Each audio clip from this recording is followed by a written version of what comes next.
नमस्ते। थर्ड आई में आपका स्वागत है। पिछला हफ्ता गांधी वीक की वजह से थोड़ा भागदौड़ वाला था। थर्ड आई अपने समय 8 बजे नहीं हो पा रहा था। अब से वापस बैक टू नॉर्मल 8 बजे ही आप थर्ड आई देख रहे हैं। आज बात हाथरस की कर लें। हाथरस के बारे में बहुत सी चीज़ें आपने सुन ली होंगी, पढ़ ली होंगी कि हाथरस अकेला ऐसा जगह है जहाँ पे 4 स्टेशन हैं: हाथरस सिटी, हाथरस जंक्शन, हाथरस किला, हाथरस रोड। और स्वामी विवेकानंद, ये भी आपने सुन लिया होगा कि स्वामी विवेकानंद के जो पहले शिष्य बने स्वामी सदानंद, वो वहाँ के असिस्टेंट स्टेशन मास्टर थे और कैसे कैसे, ये सब आपने पढ़ लिया होगा। मैं अपने प्रधानमंत्री नरेंद्र मोदी जी ने एक हमारे भूले बिसरे आदमी थे, उनका नाम लिया था, उनका बारे में सुन लीजिए। काका हाथरसी ने कहा था, अंतरपट में खोजिए, अंतरपट में खोजिए, छिपा हुआ है खोट। अंतरपट में खोजिए, छिपा हुआ है खोट। और काका हाथरसी ने आगे कहा है, मिल जाएगी आपको बिल्कुल सत्य रिपोर्ट। काका हाथरसी। और जैसा मोदी जी ने कहा कि वो रिपोर्ट की बात कर रहे थे, हाथरस वाले मामले में पहले तय हुआ कि एसआईटी बनेगी, फिर तय हुआ अब ये तय हुआ है कि सीबीआई जांच करेगी। हालांकि जो पीड़िता है उसके घर वाले कह रहे हैं कि सीबीआई नहीं, सुप्रीम कोर्ट का कोई सिटिंग जज या हाई कोर्ट का सिटिंग जज या उनकी देख रेख में इसकी जांच हो। लोगों को, अब सोच लीजिए, देश की जो प्रीमियर संस्था है सीबीआई, उसके ऊपर विश्वास नहीं रह गया है। उसके बहुत से कारण है, वो उस पर कभी फिर चर्चा हो जाएगी।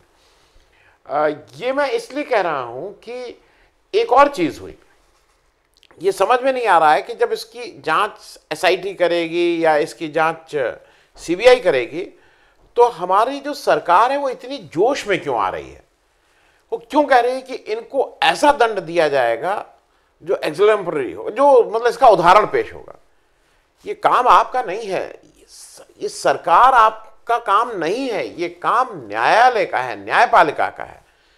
ये मतलब ये नौकरशाह का या किसी मंत्री जी का काम नहीं वो डिक्लेयर कर देना। खैर, शायद इससे कुछ मतलब क्या आपको पॉइंट्स मिलेंगे मुझे नहीं मालूम, लेकिन ये आपका काम नहीं है। उसी तरह से ये अनाउंस करना सरकार द्वारा कि अब ये नार्को टेस्ट होगा, पीड़िता का भी, आरोपी का भी और पुलिस का भी। ये जब से सभी लोगों का कहना है, जिसको भी याद है, कि पहली बार ऐसा हो रहा है कि जो पीड़िता है उनका और उनके परिवार, मतलब वो तब नहीं रही और उसके परिवार का नार्को टेस्ट हो रहा है। मतलब जो कह रहा है कि इन्होंने गलती की, आप उसी के ऊपर उल्टा प्रेशर बिल्डअप कर रहे हैं। ये अपने आप में एक अनोखी सी चीज है। और दूसरा, मुझे लगता है कि ये सब आप क्यों कर रहे हैं। अब जब सीबीआई को आप कह रहे हैं कि जांच दी जा रही है, सीबीआई करेगी, तो सीबीआई नार्को टेस्ट करेगी, कौन सा टेस्ट करेगी, सीबीआई जाने। आगे की बात अब थोड़ी सी कर लें हम लोग। सबसे पहले मुझे जो लगा कि इसके ये क्या हो रहा है हाथरस में, तो मैं जिसको जितना समझ पा रहा हूं कि जो हमारे मुख्यमंत्री जी हैं वो अपनी थोड़ी इमेज दबंग वाली है उनकी। और जब उन्होंने पुलिस को कहा कि ठोक दो, तो ये एक मैसेज बहुत लाउड एंड क्लियर था कि पुलिस के हाथ में वो कुछ एक्स्ट्रा ऐसे ताकत दे रहे थे, और वो ताकत कई बार देते रहे। वो ताकत, अगर आपको याद हो कि सीए और एनआरसी का जब प्रोटेस्ट हो रहा था, वो प्रोटेस्ट ठीक है नहीं ठीक है वो एक अलग इश्यू है, मैं उस पर नहीं जा रहा हूँ, लेकिन वहाँ पे जो महिलाएं अगर बैठी थीं तो उनको जिस तरह से पानी के छींटे डाले जा रहे थे, जिस तरह से बाथरूम बंद कर दिए गए थे, जिस तरह से पुलिस हटा रही थी, वो पुलिस को आप ताकत दे रहे थे। और अभी हाल के दिनों में जब विकास दुबे का जो इनकाउंटर किया गया, वो सबके सामने जग जाहिर था और सबको बहुत अच्छा लगा। तो आप जब पुलिस को इतनी ताकत दे रहे थे, तो उसी पुलिस ने, अच्छा अब क्या हो रहा था, पुलिस ये ताकत कहां से ले रही थी, क्योंकि पुलिस आप जो भी हुक्म दे रहा था, जो भी इस तरह का डायरेक्शन दे रहा था, उसकी बात पूरी मान रही थी। तो पुलिस अपने आप तो की नहीं थी कि ना पुलिस की अपनी दुश्मनी थी, वो तो किसी के डायरेक्शन में पुलिस ने रात में 2 बजे वहां उस पीड़िता का शव जलाया, जो नेशनल इशू बन गया। अब बात आते हैं कि वहां एक दिक्कत सब लोग कह रहे हैं कि भाई वहां इतनी जगह हुआ और इतनी जगह हुआ, वहां नेता क्यों जा रहे हैं, क्यों नेता जा रहे हैं और सब जगह नहीं जा रहे हैं। इस देश में मैंने पहले भी कहा था कि 32,000 से ज़्यादा रेप हुए थे केवल 2019 में। एक दिन में एवरेज आता है 88, एक घंटे में एवरेज आता है 4। ये आप ये कहना कि वहां क्यों नहीं गए, वहां क्यों नहीं गए, ये इस रेप की अहमियत को कम नहीं कर देना है। हर रेप हाईलाइट होने चाहिए, हर रेप का पता लगना चाहिए, वो एक अलग इशू है। लेकिन आप वहां क्यों नहीं गए तो यहां पे इसलिए मत आइए, ये कोई इशू नहीं है। क्योंकि इसका एक फर्क है, क्यों नेता जाते हैं। नेता और नौकरशाह में एक बेसिक फर्क ये होता है कि नेता को संवेदनशील होना ही पड़ेगा। होना तो अफसर को भी चाहिए, लेकिन अफसर की कुर्सी बदल जाती है, जो डीएम आया वो फिर चला गया। लेकिन वहां का जो जनप्रतिनिधि है, एमएलए हो, एमपी हो, या देश का जो जनप्रतिनिधि नेता है, उसको जब आप और हम उसको कसौटी पे कसते हैं तो उसकी संवेदना भी देखते हैं कि कभी हमारा किसी व्यक्ति का दुख था तो आपने कैसे रिएक्ट किया था। तो इस कारण से वहां पे लोग जा रहे हैं। मैं एक छोटा सा केस याद दिलाने के लिए, क्योंकि लोगों को कभी लगता है नहीं वो क्यों याद, जैसे आप याद दिला रहे हैं, निर्भया का केस हुआ था, क्योंकि निर्भया से इसका कंपैरिजन हो रहा है बार बार। निर्भया के केस में भी सेम हुआ, उसकी जब यहां पे क्रिटिकल हो गई तो उसको सिंगापुर भेजा गया था। जब सिंगापुर में उनकी मृत्यु हो गई निर्भया की, और जब वो वापस आए तो आपको याद दिला दूं, देश के प्रधानमंत्री मनमोहन सिंह उसको मतलब उसकी डेड बॉडी को रिसीव किए थे। और एक बात और याद दिला दूं कि उस समय की जो रूलिंग पार्टी थी कांग्रेस, उसकी जो अध्यक्षा उस समय की थी सोनिया गांधी, वो उसके घर वालों से, परिजनों से मिलने गई थी। ये एक, अगर किसी आप आंसू पोंछने चले जाएंगे तो ये आपके जो लोग हैं जिनको ये कहना पड़ा वहां क्यों नहीं, ये अच्छी बात होगी। किसी व्यक्ति का आंसू पोंछने अगर आप जा रहे हैं, आपने किसको भेजा? सुरेश खन्ना जी गए थे, खैर उनसे लोग गुस्सा थे, हटा उनको वापस भेज दिए। अभी कल आंसू पोंछने कौन गए? उत्तर प्रदेश के होम सेक्रेटरी, उत्तर प्रदेश के डीजीपी। नौकरशाह से नहीं चलते हैं, जनप्रतिनिधि को जाना होगा। जवाबदेही जनप्रतिनिधि की होती है, नौकरशाह की जवाबदेही टुवर्ड्स पॉलिटिकल मास्टर्स होती है। तो ये आप क्यों कर रहे हैं मुझे नहीं मालूम। एक और नया, क्योंकि देखिए ऐसा है, मैं इसलिए बार बार कह रहा हूं कि ये बार बार एक नया नैरेटिव अब ये हो रहा है कि नहीं ये कुछ लोग दंगा फैलाने की कोशिश कर रहे हैं, कुछ लोग दंगा फैलाने की कोशिश कर रहे हैं। अरे भाई, मतलब एक किसी की जान गई है, किसी का रेप हुआ है, उसकी जांच हो रही है, और आप उसको हर चीज में दंगा फैलाने की, हर चीज में आप दूसरे को कहते हैं पॉलिटिक्स, आप हर चीज में या तो आप कोरोना की आड़ लेते हैं, या आप हर चीज में आड़ लेते हैं कि दंगा फैलाया जा रहा है, ये दंगा फैलाया जा रहा है। इसको, उस दंगे से तो बाहर निकलना ही पड़ेगा ना। अब एक इशू और है जो मेरे हिसाब से वो इशू नहीं है, लेकिन उसको भी लोग अब चला रहे हैं। अब लोग कह रहे हैं कि वहां रेप हुआ ही नहीं था। फॉरेंसिक की रिपोर्ट आ गई है, उस रिपोर्ट का हवाला कौन कौन दे रहा है? हमारे डीएम साहब दे रहे हैं। उस रिपोर्ट का हवाला एडीजी लॉ एंड ऑर्डर दे रहे हैं। उस रिपोर्ट का हवाला विनय कटियार साहब, बड़े नेता हैं भाजपा के, वो दे रहे हैं कि रेप हुआ ही नहीं था। पहली चीज ये है, आप लोग ये काम क्यों कर रहे हैं? तफ्तीश आप करने दीजिए ना। एक तरफ आप कहते हैं कि मीडिया ट्रायल, तो आप क्यों इसमें कह रहे हैं? एक दूसरा, मैं आपको बता दूं, आज ही टेलीग्राफ की रिपोर्ट छपी है, आप लोग भी गूगल कर, मैं लगा रहा हूं इसमें, उसमें साफ साफ लिखा हुआ है कि जो फॉरेंसिक की रिपोर्ट है उसमें लिखा हुआ है कि उसके गुप्तांग में 2 घाव पाए गए हैं। वो डिटेल आपने सेलेक्टिवली उठा के ये कहना रेप नहीं हुआ, you are not competent to tell that. एक अच्छा, दूसरा कि आपको कभी कभी लगता है कि ये क्यों कहना चाह रहे हैं कि ये रेप नहीं हुआ। चीजें बहुत साफ हैं। अगर डेथ वाली बात है, वो तो मोरा भाई, वो तो लड़की मरी ही है, तो इसमें तो कोई इफ एंड बट नहीं है, तो इसमें सजा तो होनी ही होनी है। अब अगर डेथ का मामला आता है और उसको कहीं ये प्रूव कर लिया जाता है कि उस लड़की के संबंध थे या नहीं थे, पुराना झगड़ा था, तो जो सेंटेंस है वो थोड़ा कम हो जाएगा, या आजीवन कारावास मैक्सिमम होगा। जनरली इस तरह के उसमें मुझे नहीं लगता है कि इसमें मृत्युदंड मिल सकता है। लेकिन रेप जिस ढंग से हुआ, रेप हुआ, जबान काटी गई, अगर ये प्रूफ हो जाता है तो rarest of the rare case में, मतलब मेरे हिसाब से जो भी जज वहां बैठेगा वो इनको प्राणदंड से कम नहीं देगा।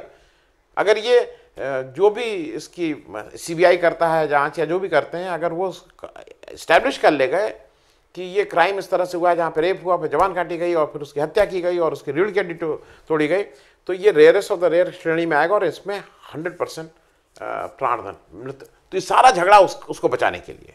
अब एक नया चीज और लोग कह रहे हैं बार बार कि वहां क्यों नहीं गए भाई, और वो मुख्य रूप से वो राहुल गांधी और प्रियंका गांधी से पूछ रहा है, लेकिन जो भी चंद्रशेखर और जयंत चौधरी, डेरेक ओब्रायन, सबसे पूछा जा रहा है भाई वहां रेप हुआ था, वहां क्यों नहीं गए। मैंने पहले ही बताया था कि देश में रेप हो रहे हैं, अपराध हैं, लेकिन ये चूंकि मिसाल बन रहा है इसलिए लोग जा रहे हैं। आप एक चीज और समझिए, जरा एक चीज बताइए और बिल्कुल ईमानदारी से बताइए, राहुल गांधी की मार खाते हुए फोटो आई है?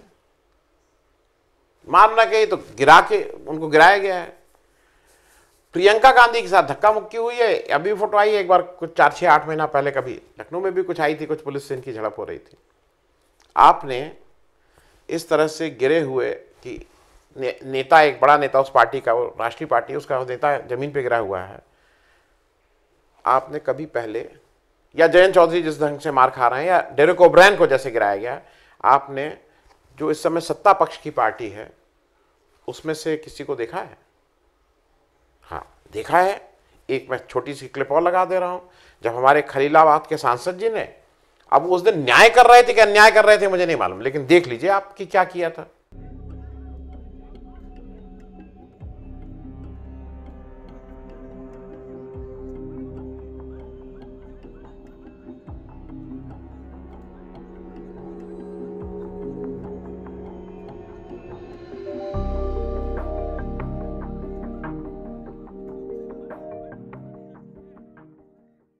मेरा कहना यह है कि अगर इसको इतना, इसके पीछे नहीं लगते ये लोग, तो ये मामला दबा दिया जाता, ये मामला उठता ही नहीं। रात में 2 बजे अगर शव जलाया जा रहा है तो बिल्कुल क्लियर है कि वो किस लिए जलाया जा रहा है, तो वो शांत करने के लिए।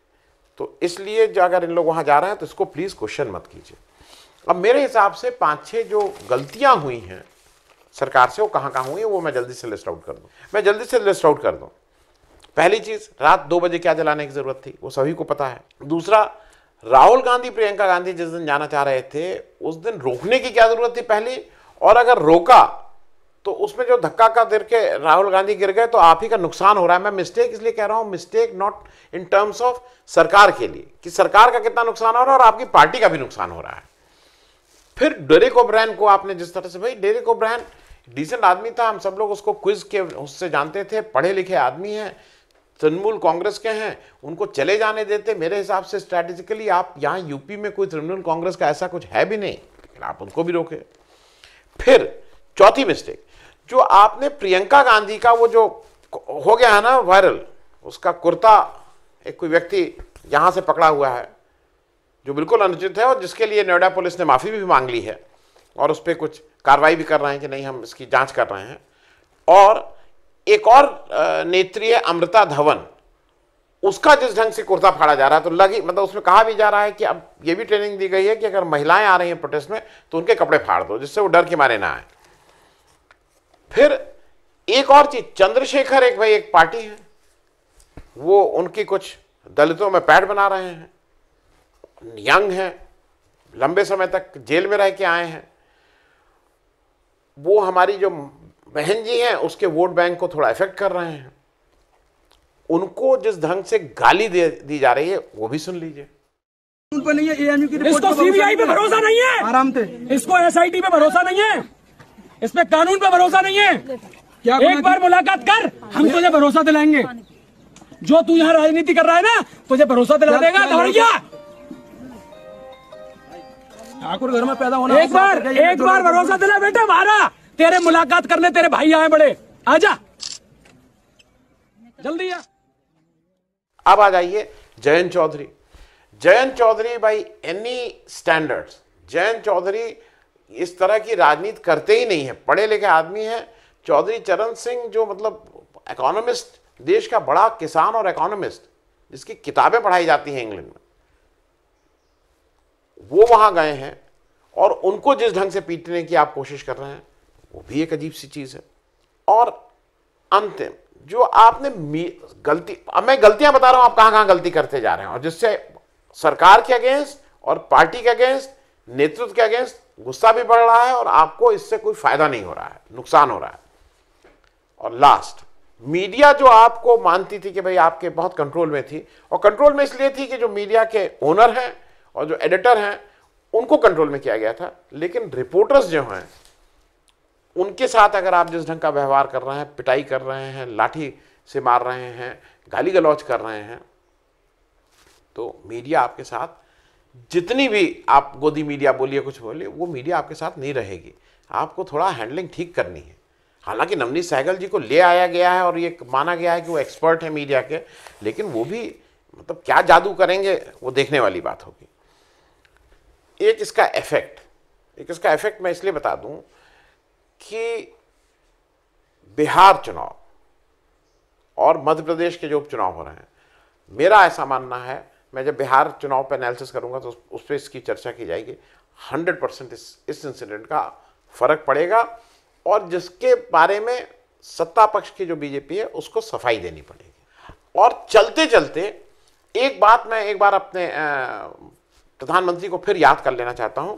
कल एक अद्वितीय काम हुआ था, देश में एक सबसे लंबी सुरंग, सबसे लंबी इन द सेंस सबसे लंबी हाईवे सुरंग जो 10,000 फीट के ऊपर की है, जो 2000 में अटल जी ने उसको कंसीव किया था, फिर 2007 में उसका कुछ हुआ, फिर 2010 में वो बनना शुरू हुई, मनमोहन सिंह साहब ने उसको बनवाना शुरू किया, लेकिन इनॉग्रेशन करने कल हमारे प्रधानमंत्री, अभी वाले प्रधानमंत्री नरेंद्र मोदी जी गए और उनकी एक बात मुझे बहुत अच्छी लगी और उनको एक सलाह भी और एक बात कि कोई नहीं था और जिस ढंग से, जिस शिद्दत से वो टाटा कर रहे थे, मुझे अपने नेता की याद आ गई, जॉर्ज फर्नांडिस की। जॉर्ज फर्नांडिस की बात के बारे में हम सब लोग ये कहते थे कि चाहे 400 आदमी हो, चाहे 4000 आदमी हो, चाहे 40,000 आदमी हो, चाहे 4 लाख आदमी हो और चाहे 40 लाख आदमी, वो उतनी ही शिद्दत से बोलते थे।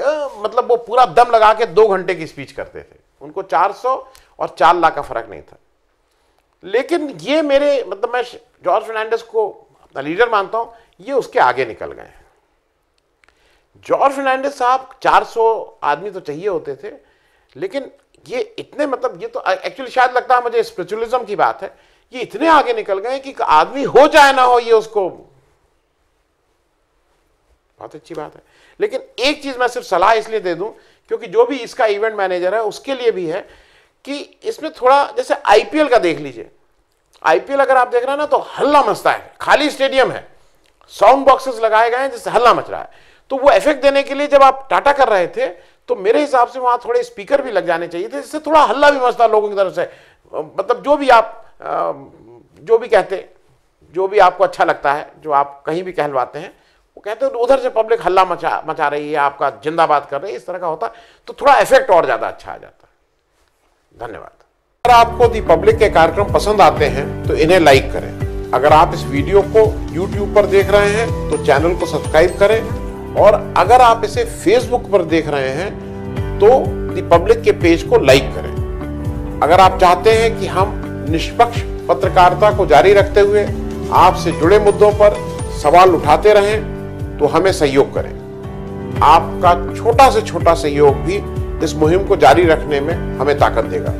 डोनेट करने के लिए डिटेल्स जो हैं वो डिस्क्रिप्शन बॉक्स में दी गई हैं। धन्यवाद।